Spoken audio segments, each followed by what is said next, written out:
लाखों लोग मास्टर की नौकरी, लाखों लोग पुलिस की नौकरी, लाखों लोग गार्ड की नौकरी, लाखों आंगनबाड़ी की कार्यकर्त्री, तमाम प्रकार की जगह निकलती थी। लोग अपना रोजगार के लिए उनको भर्ती होते थे, उनको एक रोजगार मिलता था, उनको एक कमाने का मौका मिलता था। यहाँ तक कि सफाई कर्मी का पद तो नया पद सृजित करके भी 1 लाख से ज्यादा पद भरने का काम बहन जी ने किया था। ये मेरे साथियों, आज एक भाईचारा की जरूरत है। हम आप सभी लोगों से इसी उम्मीद के साथ कि फिर समाजवादी के लोग कल एक टिप्पणी कर दें कि आज जो यहाँ तो 300-400 लोग मुस्लिम समाज के भाई जुटे हैं, ये कोई समाजवादी के नहीं हैं।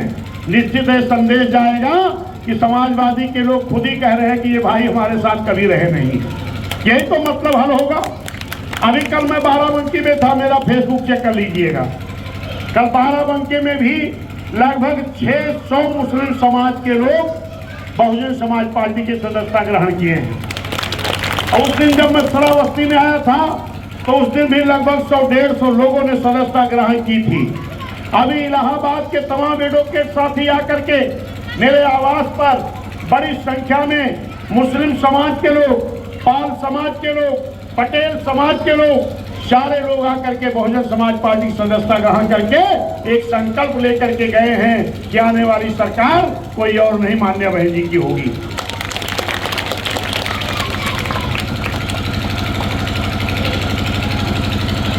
कारण क्या है?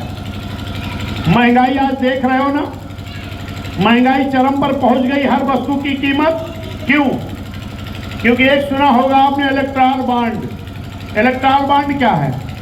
इलेक्ट्रॉल बॉन्ड है जो बड़े बड़े उद्योगपति जो आपकी जरूरत की वस्तु को मैन्युफैक्चरिंग करते हैं, तैयार करते हैं, चाहे आपका चश्मा हुआ, चाहे घड़ी हुआ, चाहे मोबाइल हुआ, चाहे पेन हुई, चाहे कॉपी किताब हुई, ये बड़े बड़े उद्योगपति लोग जो आम जनता की उपयोग की वस्तु को मैन्युफैक्चरिंग करते हैं, बनाते हैं, उन लोगों ने पक्ष और विपक्ष दोनों को कई हजार करोड़ चंदा देने का काम किया है इलेक्ट्रॉल बॉन्ड के माध्यम से। ये मोबाइल जो 20,000 25,000 का आता था, आज 2-2 लाख का हो गया, 1.5 लाख का हो गया। क्यों? 1 लाख का हो गया। क्यों? क्योंकि अगर इन्होंने कई हजार करोड़ चंदा पक्ष विपक्ष को दिया है तो ये पैसा निकालने के लिए ये आपकी उपयोग की वस्तु की कीमत बढ़ाएंगे नहीं तो वसूली कहां से करेंगे? लेकिन इस देश में एक ही पार्टी रही है, बहुजन समाज पार्टी। मान्या बहन जी ने एक भी पैसा इलेक्ट्रॉल बॉन्ड के माध्यम से नहीं लिया। ये सर्च कर लीजिएगा, गूगल पे मिलेगा आपको। और ये क्यों नहीं हुआ? क्योंकि बहुजन समाज पार्टी के संस्थापक माननीय कांशीराम साहब कह करके गए थे कि अगर आप किसी भी धन्ना सेठ उद्योगपति से सहारा लोगे तो उसका इशारा मानना पड़ेगा। किसी बड़े आदमी से सहारा लोगे तो उसका इशारा मानना पड़ेगा। इसलिए बहुजन समाज पार्टी जो सदस्यता ग्रहण कराती है, 50-50 रुपए सदस्यता हम लोग लेते हैं। माननीय अपने हाजी दद्दम खान साहब को भी मैं इनको रसीद उपलब्ध कराऊंगा। आप लोग भी बीएसपी की सदस्य, क्योंकि आज सदस्यता रसीद यहाँ नहीं है, हम आप लोगों को सदस्यता ग्रहण करा दिए हैं। ये इनको मैं कल परसों 29 तारीख को बुलाएंगे, मीटिंग है, वहाँ रसीद देंगे। मात्र 50 रुपये सदस्यता शुल्क है। जिस पार्टी को चलाने के लिए हम 50-50 रुपये सदस्यता शुल्क लेकर के चलाएंगे, ये पार्टी किसी धन्ना सेठ उद्योगपतियों की गुलाम नहीं होगी, ना तो कभी अपने जनता को गिरवी रखेगी। आज तो यही हो रहा ना, इस महंगाई के नाम पर कोई नहीं बोल रहा। आज मैं देख रहा हूं विकास की बात नहीं हो रही है, किसान की आय दूना करने की बात नहीं हो रही है, शिक्षा की बात नहीं हो रही है। आज बात क्या होती है? आज बात अगर करते हैं तो भाईचारा बिगाड़ने की। कभी हिंदुस्तान पाकिस्तान की बात होगी, कभी मंदिर और मस्जिद की बात होगी, कभी आपके मुहर्रम और कांवड़िया की बात होगी। हम कहते हैं ये धर्म एक विश्वास की चीज है। जिसका विश्वास जिस धर्म में होगा मानेगा, हमें उस पर चर्चा नहीं करनी चाहिए। हमें चाहते हैं प्रदेश का विकास कैसे होगा, आम जनता का विकास कैसे होगा, इस पे हमें आपको चर्चा करने की जरूरत होनी चाहिए। जब ये देश की आजादी के लिए लड़ाई लड़ी जा रही थी तो हम लोग नारा लगाते थे, हिंदू मुस्लिम सिख ईसाई बौद्ध फारसी भाई भाई।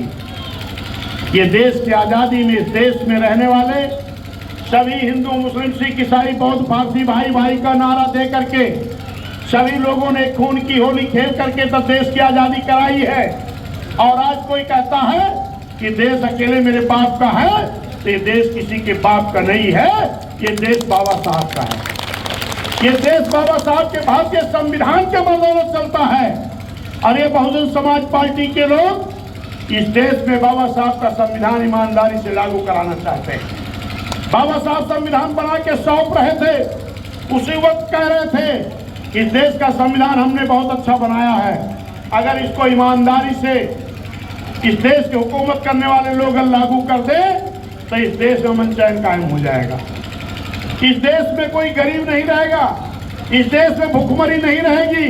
लेकिन ये मेरे साथियों, आज तक अभी बाबा साहब का संविधान पूरी ईमानदारी से इस देश में लागू नहीं हो पाया है।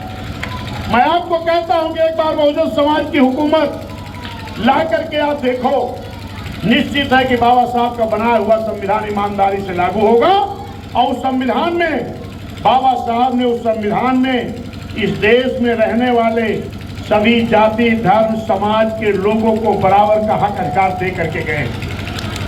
सभी जाति धर्म समाज के लोगों को। आप जानते थे माननीय कांशीराम साहब एक नारा दे करके गए थे, दलित मुसलमान करो विचार, कब तक सहोगे अत्याचार। इस नारे का मतलब था कि अगर कहीं हमारे दलित समाज एससी समाज के लोगों को जहां जाति के नाम पर प्रताड़ित किया जाता था, तो वहीं मुस्लिम समाज को हमारे धर्म के नाम पर लोग परेशान करने का काम किया करते थे। इसलिए माननीय कांशीराम साहब ने नारा दिया था कि दलित मुसलमान करो विचार, कब तक सहोगे अत्याचार।